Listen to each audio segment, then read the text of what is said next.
If you believe that dignity belongs to everyone who walks through a hospital door, hit like and subscribe. This story will remind you why it matters. The operating room at Caldwell Memorial Hospital was a cold, controlled world with its own language, its own hierarchy, and its own unspoken rules about who belonged inside it.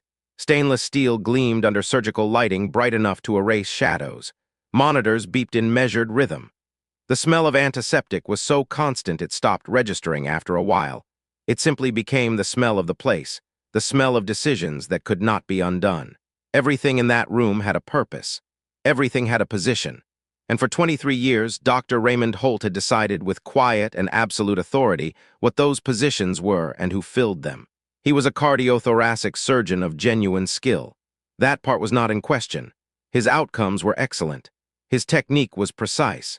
He had saved lives that other surgeons had given up on, and he carried that fact the way some people carry weapons close to the body, ready to produce if challenged.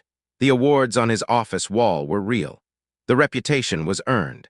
And like many people who have earned something real, he had allowed it to become a license for things that had nothing to do with skill at all. On a Wednesday morning in March, Dominique Reeves arrived at the surgical prep corridor at 6:45 a.m., 15 minutes before her scheduled start, the way she always did. She had her badge. She had her credentials.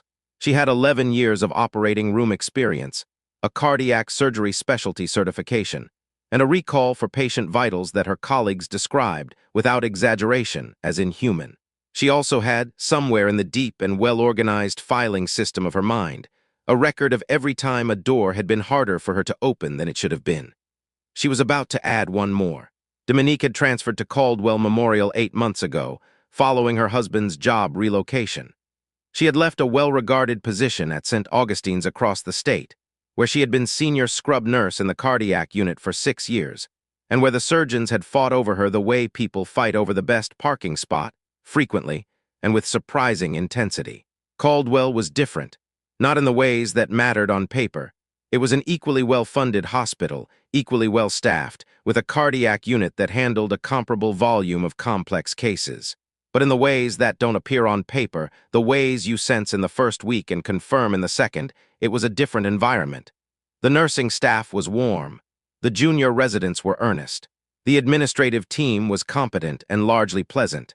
But around Dr. Raymond Holt, there was a particular atmosphere, a careful, collective adjustment that people made without discussing it, the way you adjust your posture slightly when someone powerful enters the room. Staff smiled more carefully around him. They chose their words with more precision. They absorbed his moods and worked around them like water working around stone. Dominique had been assigned to his OR rotation in her 3rd month. She had shown up prepared, as she always did, having reviewed the scheduled procedure the night before and refreshed her knowledge of the specific instrumentation. Dr. Holt had looked at her at the start of that first scrub, looked at the charge nurse, and said, "I requested Mayers." Sandra Mayers was off sick. The charge nurse had explained this. Holt had made a sound that carried exactly as much contempt as he intended it to carry and had proceeded without another word. Dominique had done her job with the flawless, slightly overprepared competence she always brought to a new environment. She had anticipated his instrument requests before he made them. She had flagged a minor but potentially significant bleeding indicator that 2 other staff had missed.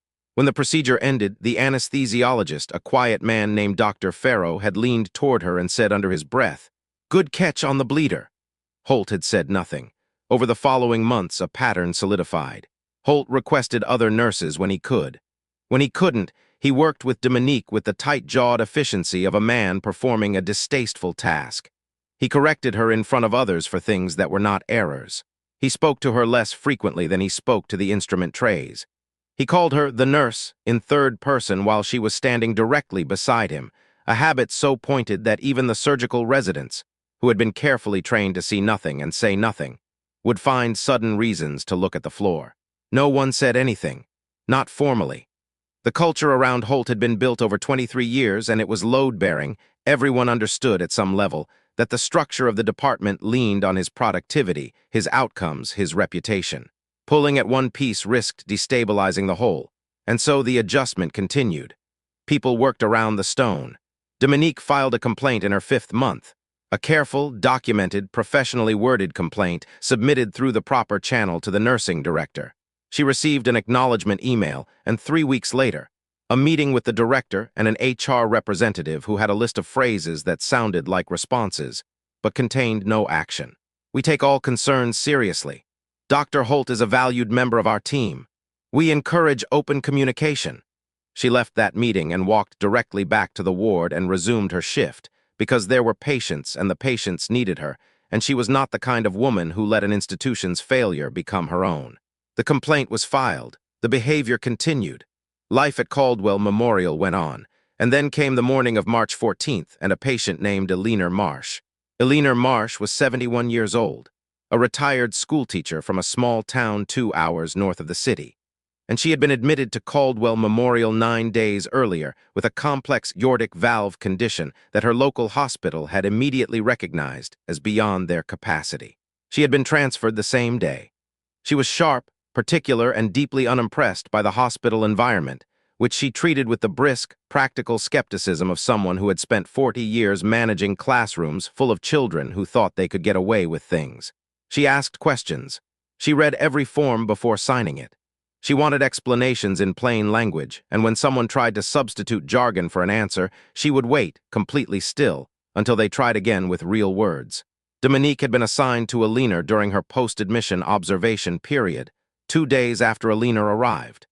They had taken to each other immediately, with the quiet efficiency of two people who recognize in each other a shared directness. Dominique explained everything, the monitoring, the medication schedule, the surgical timeline, without speaking down or dressing things up. Eleanor asked good questions and listened carefully to the answers. When Dominique mentioned on the second day that the procedure was likely to be scheduled within the week, Eleanor had said, "Will you be in the room?" Dominique had explained that she was assigned to the cardiac surgical team, but that OR assignments were determined separately. She couldn't guarantee it. Eleanor had looked at her with the expression of a woman who had spent 4 decades getting specific answers from people who preferred to give vague ones. "I'm asking you to try," she said. "I'll be more comfortable if you're there. I trust you." Dominique had said she would do what she could. She had, in fact, done what she could. She had spoken to the charge nurse, Corinne Tully, who had nodded and said she'd put Dominique on the assignment list for Eleanor's procedure. Corinne was a practical, experienced woman who ran the cardiac nursing floor with the efficiency of an air traffic controller, and who had, over the past months, quietly noticed everything that happened around Dominique and Holt, and said nothing because saying something had costs that she was not yet ready to pay. But she had added Dominique to the list. The surgery was scheduled for 7:15 a.m. on Wednesday, March 14th. Dominique arrived at 6:45. She changed into surgical scrubs, reviewed Eleanor's chart one final time, and walked to the scrub station outside OR-3. She was reaching for the scrub brush when she heard the voice behind her. "You're not on my team today." She turned around. Dr. Raymond Holt stood in the corridor in full surgical attire, mask down, holding a tablet with the OR assignment roster on its screen. He was looking at her the way he always looked at her, not as a person exactly, but as an inconvenience that had taken human form. "I'm assigned to Mrs. Marsh's procedure," Dominique said. "Charge Nurse Tully. I've already spoken to Tully. I've requested Mayers." He said it the way people say things they consider final. He was already turning away. "Sandra Mayers is not cardiac certified on the new valve instrumentation," Dominique said. "The equipment was updated 6 weeks ago. I completed the certification. Mayers hasn't yet."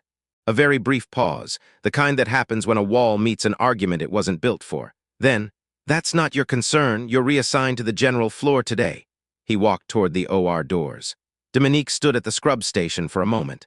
She thought about Eleanor Marsh in the pre-op bay 2 corridors away, who was probably awake already. Eleanor was always awake early, probably asking the pre-op nurse clear, direct questions and waiting for clear, direct answers. She walked to the pre-op bay. Eleanor was indeed awake.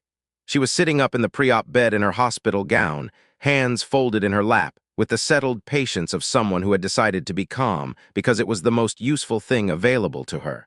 When Dominique came through the curtain, something in Eleanor's face shifted, the particular relief of someone who has been waiting for a specific person. "There you are," Eleanor said. "Mrs. Marsh," Dominique began carefully, "there's been a scheduling adjustment. I've been reassigned today and—" "Who reassigned you?" The question was so direct it almost had a physical weight. "Dr. Holt has a different staffing preference for—" "Get me someone in charge," Eleanor said. Not loudly, not dramatically, with the exact measured authority of a woman who had learned over 71 years that clear requests produced clearer outcomes than emotional ones. I want to speak with someone in charge right now. 3 minutes later, the nursing director, Patricia Wells, arrived at the pre-op bay. She had been paged by the pre-op nurse, who had recognized in Aliner's request something that was going to require a more senior response. Aliner looked at the director with calm, absolute clarity. This nurse was assigned to my procedure. She has been my nurse for the past 9 days. She explained my condition to me in a way I understood. She answered every question I had. I trust her, which is not a small thing when someone is about to open your chest. She paused. I am asking that she be in that operating room. I am asking you directly, as a patient with a right to know who is caring for her, to make that happen. Patricia Wells, who had the complaint filed 5 months ago sitting in a folder on her desk, who had been telling herself that the situation was managed and contained when what she meant was that it had been ignored, looked at Dominique, looked back at Aliner, and made a decision that had been waiting several months for the right moment to become inevitable. I'll take care of it, she said. What happened next happened quickly, and in the particular silence that falls over institutional corridors when something is about to change. Patricia Wells walked directly to OR-3. She pushed the doors open without ceremony. Dr. Holt was at the instrument table, reviewing the layout. 3 residents and 2 nurses looked up. The anesthesiologist, Dr. Farrow, raised an eyebrow. Raymond, Wells said, Nurse Reeves is assigned to this procedure. She is the only nurse currently certified on the updated valve instrumentation. She has been Mrs. Marsh's primary nurse for 9 days, and the patient has specifically requested her presence. She held his gaze without performance. This is happening. Holt turned from the instrument table. Every person in that OR went very still. He looked at the nursing director for a long moment. He looked at the residents, who were looking at nothing in particular. He looked at Dr. Farrow, who met his eyes with the flat patience of a man who had been watching this situation for months and had already decided which side of it he was on. Then Dominique walked through the OR doors. She walked to the scrub station, completed her scrub, and took her position at the instrument table. Her hands were steady. Her face was composed. She did not look at Holt. Holt looked at her for one more second. Then he turned to the table, picked up the first instrument, and began. Dominique worked the procedure the way she always worked, with focused, practiced precision, anticipating requests, monitoring the field, flagging exactly what needed to be flagged. 42 minutes into the procedure, she called out a pressure reading that required immediate adjustment. Holt responded without acknowledgement. Farrow responded with a quick, precise intervention that stabilized the reading. In the scrub corridor afterward, Farrow pulled off his gloves and said to no one in particular, "She caught that early. Could have been a different afternoon." No one disagreed. Aliner Marsh was moved out of the ICU 48 hours after surgery and into a standard recovery room, which her surgeon described as ahead of schedule. She was sitting up and asking questions by Thursday morning. When Dominique came to check on her that afternoon, Aliner was reading a novel with her glasses pushed up and her IV arm resting on a folded blanket. She looked up over her glasses with the expression of someone whose faith in her own judgment had been confirmed. "How are you feeling?" Dominique asked. "Like someone went into my chest with a very expensive tool," Aliner said. "Effective, apparently." She lowered the book. "Were there any problems?" "There was one reading we caught early. Everything was managed." Aliner looked at her for a moment. "You caught it." It was not a question. Dominique said nothing. "Thank you," Aliner said. She said it simply, without performance, the way she said most things, as if the full weight of the words could be trusted to carry itself without any help. The formal review was opened the following week. Patricia Wells initiated it herself. She pulled the original complaint, attached the documentation of the OR entry incident, and included statements from 3 OR staff members who had witnessed the pattern of treatment over the preceding months. Dr. Farrow submitted a written account without being asked. He was not a man who made noise, but he was a man who kept records, and what he had written was specific and clear. Dr. Holt was placed on a supervised professional conduct review, the first in his 23 years at Caldwell Memorial. He retained his surgical privileges. He did not retain his authority over OR staffing assignments, which were moved under the charge nurse's exclusive control. He remained at the hospital. He said very little about any of it. Whether he changed in any real and internal sense was not something anyone at Caldwell could confirm. Institutions are not good at changing people. They are better, when pushed, When something makes the cost of not acting finally exceed the cost of acting at changing structures. The structure changed. Dominique requested a meeting with the nursing director in the month that followed, not to revisit the complaint or to discuss consequences. She had one specific request, which she made calmly and in writing, that the hospital's or certification tracking system be updated, so that instrument certification levels for all nursing staff were automatically visible in the scheduling software. No surgeon should be able to bypass a certified nurse in favor of an uncertified one without the system flagging it immediately. The request was approved.